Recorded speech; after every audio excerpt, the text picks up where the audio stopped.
Hi, I'm here today in the Charcot Therapy Centre in Gloucester, which Jade is Deputy Manager of.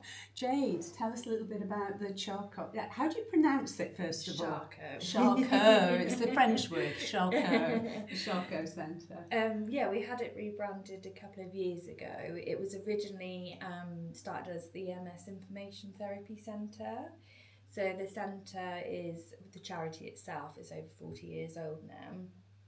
So it supported many families over the years, and we had it rebranded just so it had the kind of MS background where Dr. Charcot found the lesions to identify MS.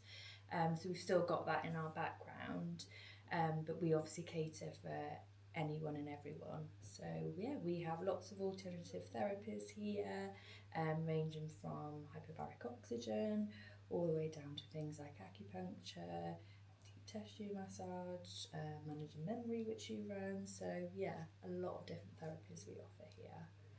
And it's a goldmine. I found it when I came into the area a couple of years ago, and I was looking for a room to hire to see clients in a new area that I didn't know, and got in touch with Jade, and I was blown away by all of the different offerings for people with chronic illnesses. And there's a huge range of chronic illnesses, of course. And the hyperbaric oxygen chamber, which I have tried, it's really cool. And lots and lots of people come from all over, even other countries, to come and have the oxygen therapy, don't they? Absolutely, yeah. All walks of life, and people in Evesham, Dursley, all over basically. We've had some people from France to come and use us as well. Yes, I met them. They were amazing. So the reason that I'm here today is I'm just preparing for a weekly session that I run called Managing Memory, and it's based in cognitive stimulation therapy and combines NLP.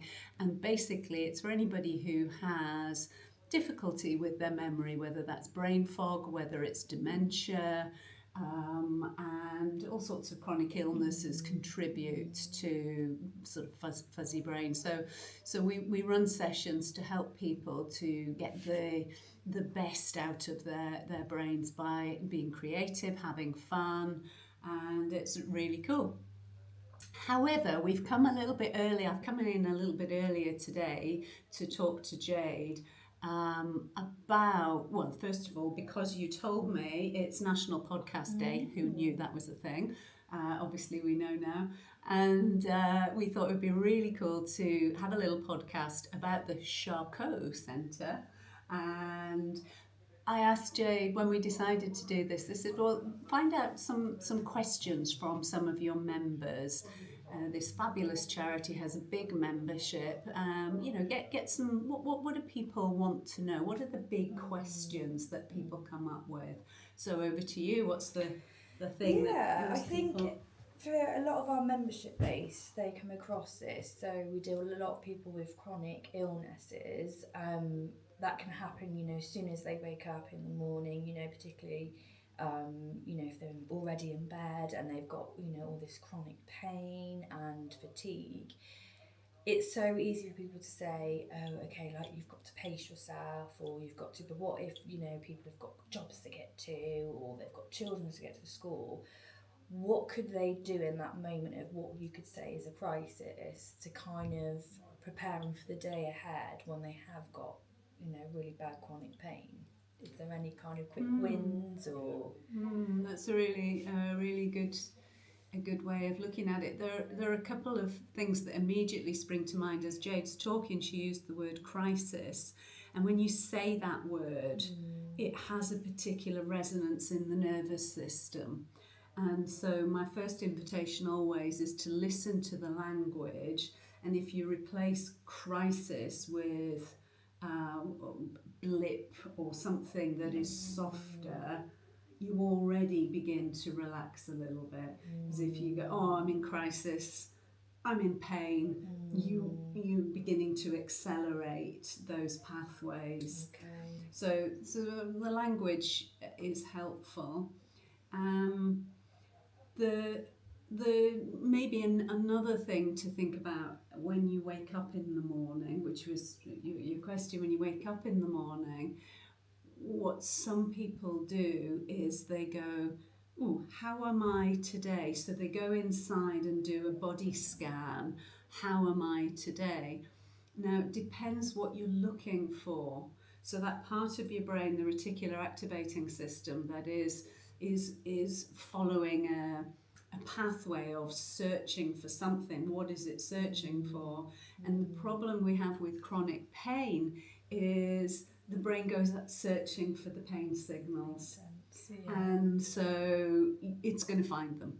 That's the first thing. Yeah. So, and the counterpole of that is also very relevant, where if you wake up in the morning and you go, which part of my body is most relaxed? Which part of my body has some softness in it? Even if you're only looking for a centimetre of muscle or something, you're changing the program of the search criteria.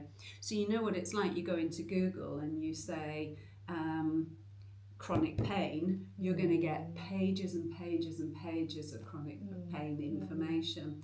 If you go into Google and you say I don't know, soft muscles, you're going to get pages and pages of them. So it's a little bit like that. So we can interrupt the way that the brain's search mechanism goes looking for a signal. So that would be one quick win. Always with these things, it's persuading people that it's worth doing, because there's a mindset that goes with chronic ill health that it feels hopeless, and we have to sort of work around that and say, look, there are things you can do, but you have to be willing to do it. You have to take an action. So when you recognise your brain's on a pattern repeat, searching for pain, we have to be right. This is a determined effort. I am going to search for a counterbalance, because the pain's a given. Okay, so that's one thing that you can do. The next part of that is to go, okay, so if the worst of the pain is happening because you're focused inside, then again we can biohack that by taking your attention to the outside. Okay. So the common term for that is distraction. It has an effect. So a quick win would be to use your 5 primary senses and say, okay, so I can see, I don't know, the light coming in through the window. I can hear the sound of traffic. I can smell, I don't know, body lotion. I can taste, probably not very much. And I can move. So rather than go for the kinesthetic internally, it's like, how's my body lying at the moment? Are you a starfish in your bed, or are you sleeping diagonally, or are you sleeping? So you get curious. Get curious about what else is going on in the outside world. Because it's all a matter of balance. We don't want to be too focused internally if there's a problem in that internal space. So we take our attention outside. And we all know what it's like. You can have the most incredible pain signals, and chronic ill health is often faulty. Chronic pain is usually a faulty signal that's on rinse and repeat. And something happens, I don't know, the fire alarm goes off and everybody has to spring to action and go out. You forget the pain and you take an action. So we know that where you place your attention becomes a really big power tool for you. So that would be a second thing. What else could you do first thing in the morning?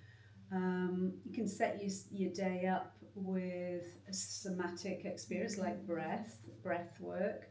Focus on the deep breathing.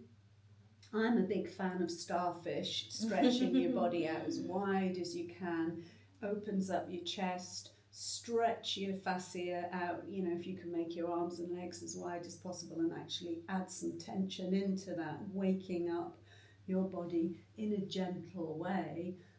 What we're doing is we're biohacking the autonomic nervous system, because if you start thinking where's the pain, you sort of want to become fetal and closed in. So we reverse engineer that and take it wider, so you're giving a different signal back to your brain, which again, if you habituate it, becomes the norm. So you can do that, and breath work, focusing on the long out breath. Sometimes I do a little in breath, and I think, where in my lungs am I going to tickle next? Okay. So where do you tickle? Do you tickle your right at the bottom of your lungs, or to the left side, or to the right side, to the front, to the back, to the middle bit, so you tickle the top bits of your lungs. And when you get that playful curiosity, again, it's a perfect distraction, but the whole time you're focused on breath, particularly the out breath, you're switching on signals inside your nervous system that allow a calming to take place. So there's another quick biohack. And then there's the question of, what are your thoughts? What's the first thing you think about in the morning? And what's the first thing you think about in the morning? Interestingly, just kind of what my day entails. So maybe getting my daughter to school, getting into work, and then what I'm going to have for tea, what I'm going to watch on telly. Kind of like, my plan throughout the day, I would say. Okay. And when you make that plan in your mind for the day, do you find that you get what's the feeling you get that goes with that? I feel tired. You feel tired before you even start. Yes, I feel exhausted. Yeah. But that's, a lot of people probably feel very similar. You think, oh my goodness, I've got to do all of these things. And sometimes you can feel quite overwhelmed, thinking, I've not even left the house yet, and I can't wait to get back home and in my bed. Again, overwhelm being quite a strong word, but I know other people, particularly here, suffer with, being overwhelmed and anxiety and things like that. Yeah. And it's interesting when you talk about the word overwhelm, because it quite literally means you've got too many pictures that feel like they're, over you. And so,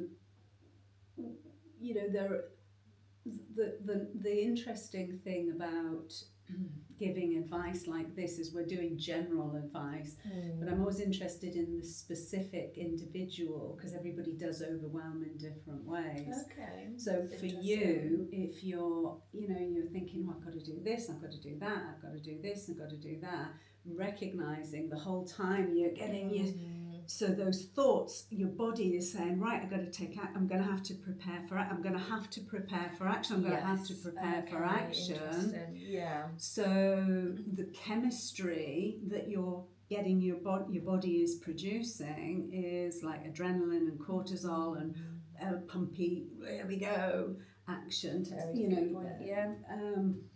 And whilst there is a place for that, it might not be first thing in the morning, because what do you want it? What's your body? Your body's like, no. Sounds about right. So it's like I was really relaxed, and now you're going to make me want to do something. Yeah, very right.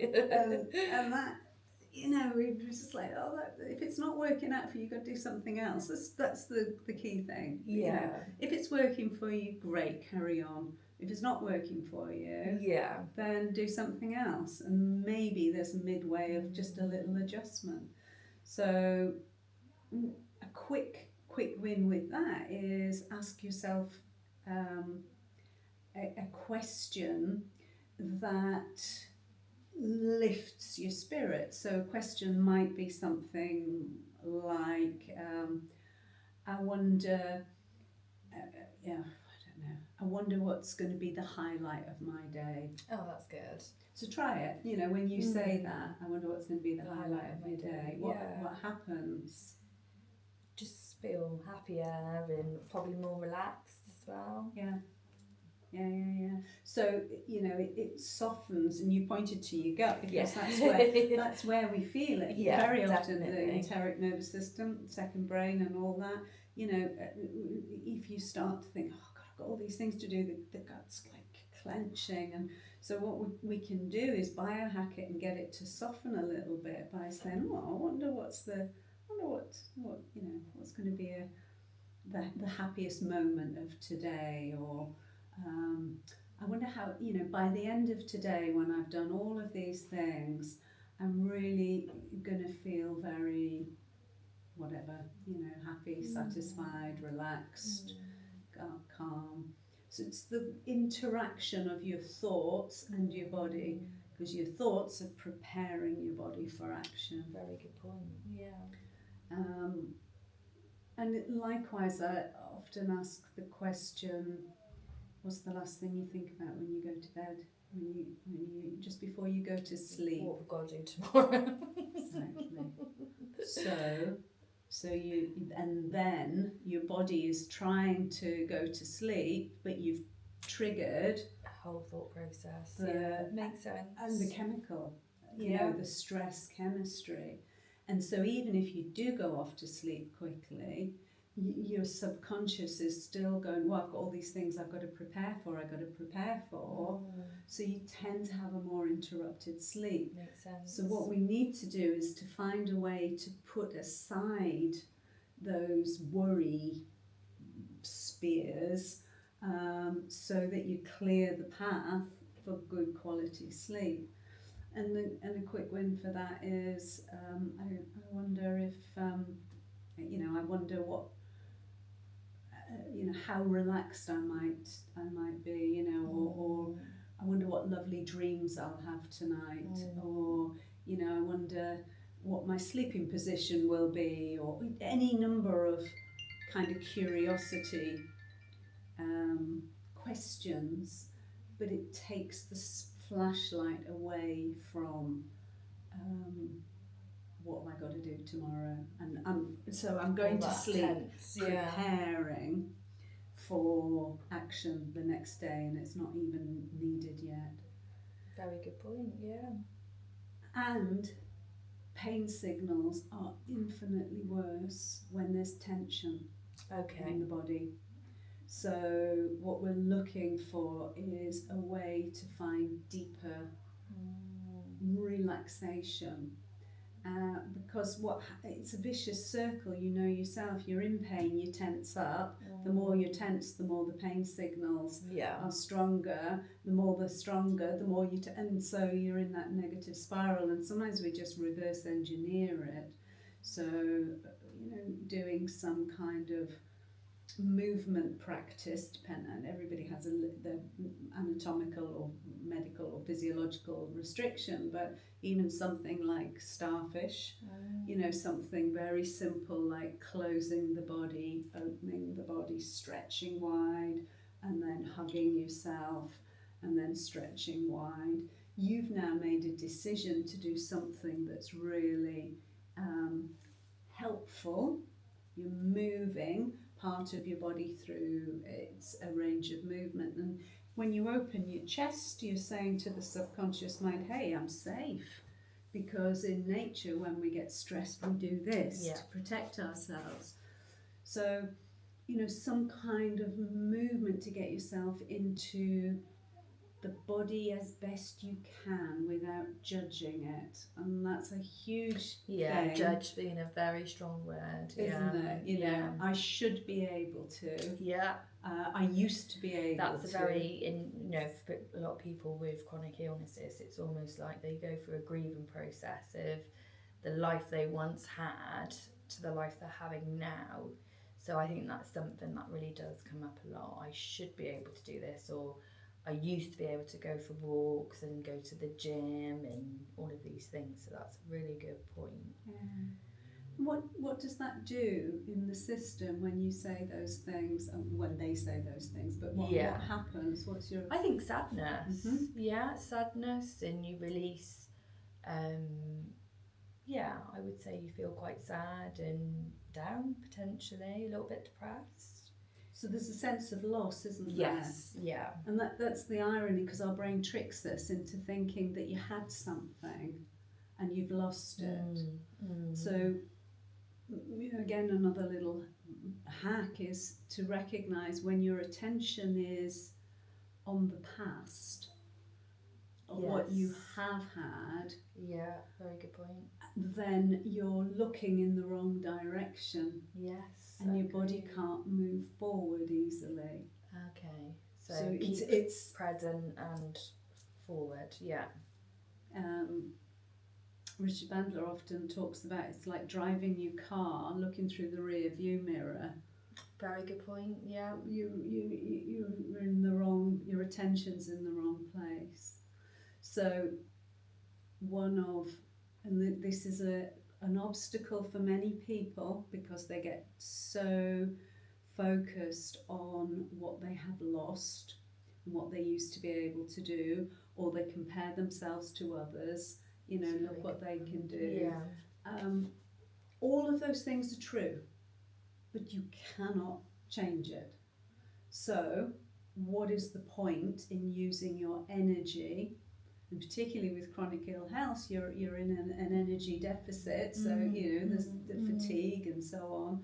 Brain is the hungriest organ. If you are using up lots of your limited energy on thinking about what you've lost and what used to be and what should be and shouldn't be, then you haven't got so much energy available to move forward, which is what we want to be able to do. Absolutely.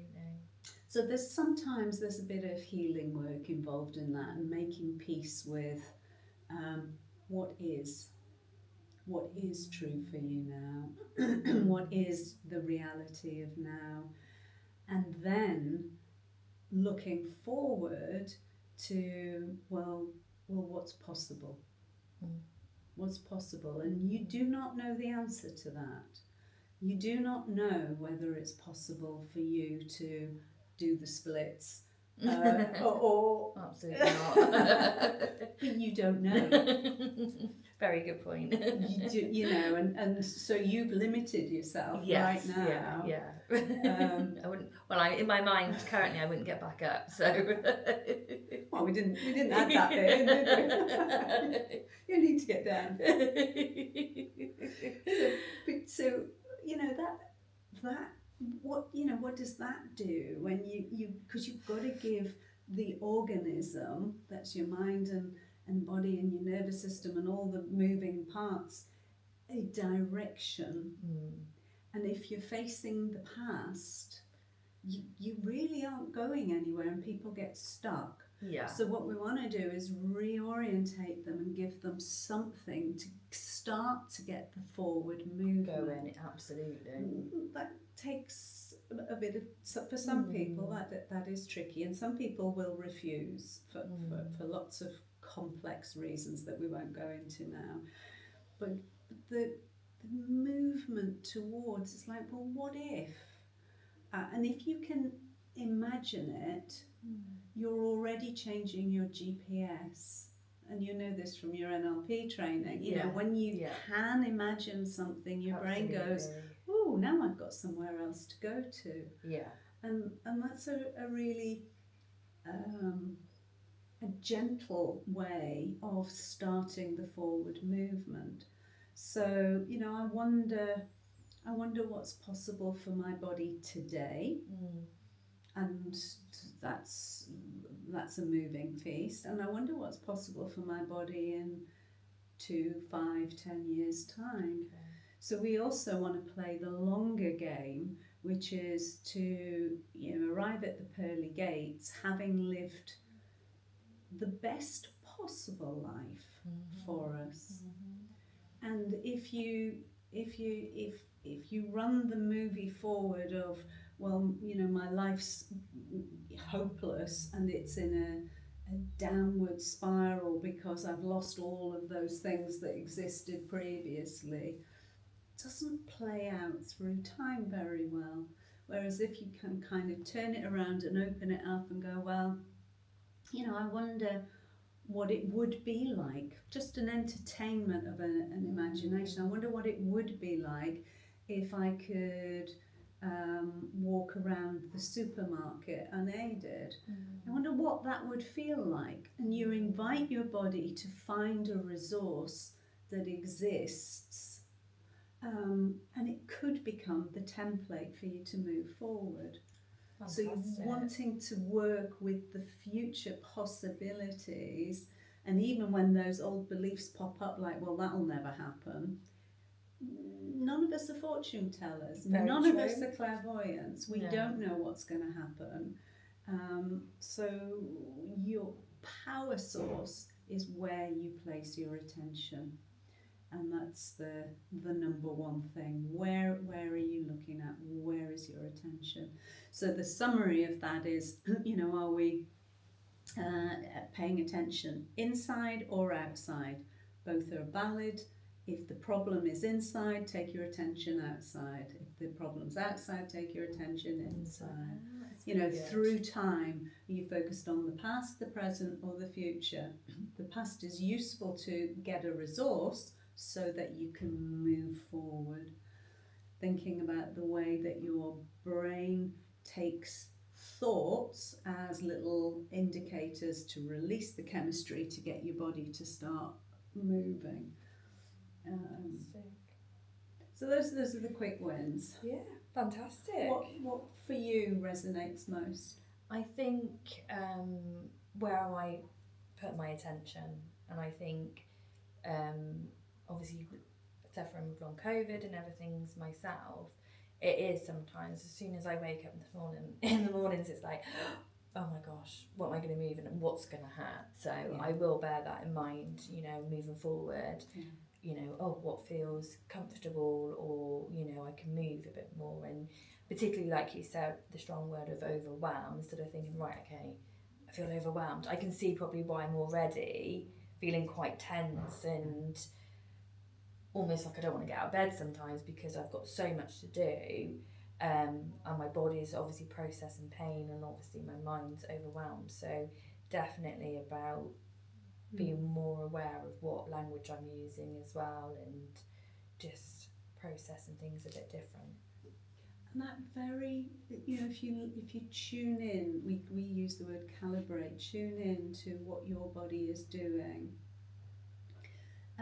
You said the first thing you did is you go, so your shoulders went up and you took a sharp intake of breath, which in itself is a stress response. Okay. So you go, oh, right, I've just done that thing. It's not good, bad, all right, or wrong. It was like, whoa, what happens when I reverse engineer it, bring my shoulders down? I need to drop my breath down to the lower in the towards my diaphragm. So it's like being playful and gentle with yourself. Yeah. Today I was very, obviously with the NLP that I'm learning, I was very mindful, and I kind of put my hands on my body and I was like, right, today's going to be a good day, Jade, you know, and just took some breaths before getting out of bed, and I felt a lot better just making that small change. I love that, because you feel empowered. And there's always an adjustment. So one of the suggestions to you based on what you've just said is, as a little mind experiment for yourself, when you say to yourself, today is going to be a good day, this is one of the problems with mantras in general, is what if it isn't? Very good point, So if you just slightly adjust that phrase to something like, whatever today brings me, I'm going to handle it. Absolutely. You know, I'm going to flow through today.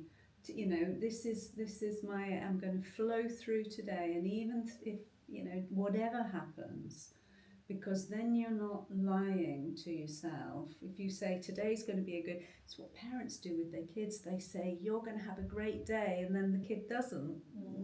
It's like, hang on a minute. Sets up a dissonance. But you're going to, what you're really saying is, whatever happens, I can deal with it, and you're gonna, I can cope. you're gonna get through it. You know, and so do you want to get through it like this, or do you want to get through it like that? Yeah. And back to our earlier conversation about, you know, brain fog and what have you. You know, when we're tense, we lose the access to prefrontal cortex. Okay. So what we want to do is just take a big breath, just center, balance, open up, deep breath, relax, big sigh, let it go, and you're more likely to find the thing that you thought you'd forgotten. You're more likely to. Okay. And the same with today will be what it will be. I'm going to listen to my body's wisdom. I'm going to flow through this. Fantastic. So I hope that those tips were of use in some way, shape, or form, and we'll definitely do some more. If you've got any questions, any comments, any insights, please let us know. And it's good to tune into what's possible here. What's possible. All right. Thank you. Thank you. Thank you.